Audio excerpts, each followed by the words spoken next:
Hi friends, എല്ലാവർക്കും നമസ്കാരം. ഇന്നത്തെ വീഡിയോയിലേക്ക് എല്ലാവർക്കും സ്വാഗതം. സിസേറിയൻ ഡെലിവറിക്ക് ശേഷം അടുത്ത ഡെലിവറി നോർമൽ ഡെലിവറി ആകാനുള്ള സാധ്യത ഉണ്ടോ എന്നതിനെക്കുറിച്ചാണ് ഇന്നത്തെ വീഡിയോയിൽ പറയുന്നത്. സിസേറിയന് ശേഷം അടുത്തത് നോർമൽ ഡെലിവറി നടക്കാനുള്ള സാധ്യതയുണ്ടോ എന്നത് എല്ലാവർക്കുമുള്ള സംശയമാണ്. സിസേറിയൻ കഴിഞ്ഞ എല്ലാ സ്ത്രീകൾക്കും അടുത്തത് നോർമൽ ഡെലിവറി നടക്കാനുള്ള സാധ്യതയില്ല. എന്നാൽ 75% സ്ത്രീകൾക്കും അടുത്തത് നോർമൽ ഡെലിവറി നടക്കാനുള്ള സാധ്യതയുണ്ട്. ആദ്യത്തേത് സിസേറിയൻ ചെയ്യാനുള്ള കാരണം എന്താണോ അതിനെ ബേസ് ചെയ്തിട്ടാണ് അടുത്തത് സിസേറിയൻ ആണോ നോർമൽ ഡെലിവറി നടക്കാനുള്ള സാധ്യതയുണ്ടോ എന്ന് തീരുമാനിക്കുന്നത്. ആർക്കൊക്കെയാണ് രണ്ടാമത്തെ നോർമൽ ഡെലിവറി ആകാൻ സാധിക്കില്ലാത്തത് എന്ന് നോക്കാം. സിസേറിയൻ കഴിഞ്ഞ് അടുത്ത പ്രഗ്നൻസിക്ക് ഗ്യാപ്പ് കുറവാണ് എങ്കിൽ രണ്ടാമതും സിസേറിയൻ തന്നെയാണ് ചെയ്യുന്നത്. ഓൾറെഡി 2 സിസേറിയൻ കഴിഞ്ഞവരിലും നോർമൽ ഡെലിവറി പ്രിഫർ ചെയ്യില്ല.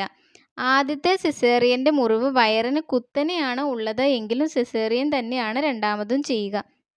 അമ്മയ്ക്ക് പ്രായം കൂടുതലാണ് എങ്കിലും സിസേറിയൻ തന്നെ ചെയ്യാനാണ് രണ്ടാമത്തെ പ്രഗ്നൻസിയുടെ ടൈമിൽ സിസേറിയൻ ചെയ്തപ്പോഴുള്ള സ്റ്റിച്ച് പൊട്ടാനുള്ള സാധ്യതയുണ്ട് എങ്കിലും നോർമൽ ഡെലിവറിക്ക് അനുവദിക്കില്ല. സിസേറിയൻ തന്നെയാണ് ചെയ്യുക. ആദ്യത്തെ സിസേറിയൻ ചെയ്തത് അമ്മയുടെ ഇടുപ്പലിന് വിസ്താരക്കുറവ് മൂലം കുഞ്ഞ് ഇറങ്ങി വരാത്തത് കാരണമാണ് എങ്കിലും സെക്കൻഡ് ഡെലിവറി നോർമൽ ആവാനുള്ള സാധ്യത വളരെ കുറവാണ്.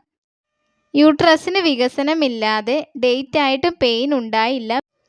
പെയിൻ ഉണ്ടാവാൻ ഇഞ്ചക്ഷൻ എടുത്തിട്ടും പെയിൻ ഉണ്ടാവാത്തവരിലും സെക്കൻഡ് ഡെലിവറി നോർമൽ ആവാനുള്ള സാധ്യത കുറവാണ്.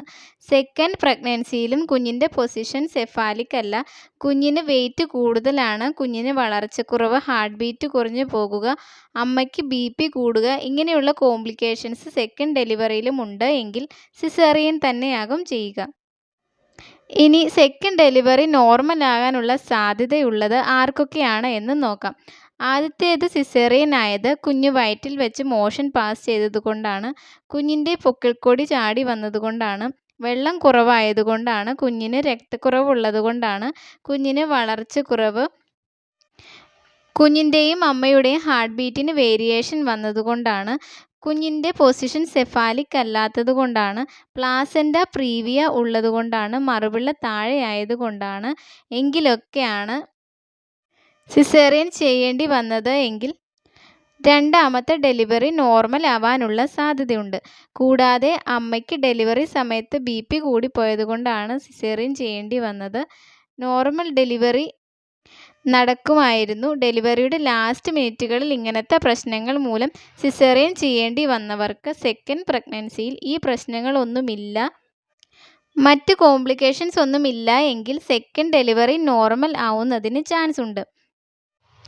നിങ്ങൾ സെക്കൻഡ് ഡെലിവറി നോർമൽ ട്രൈ ചെയ്യാൻ ആഗ്രഹിക്കുന്നുണ്ട് എങ്കിൽ ഒരു ഗൈനക്കോളജിസ്റ്റിനെ കണ്ട് അവരുടെ നിർദ്ദേശം തേടുക.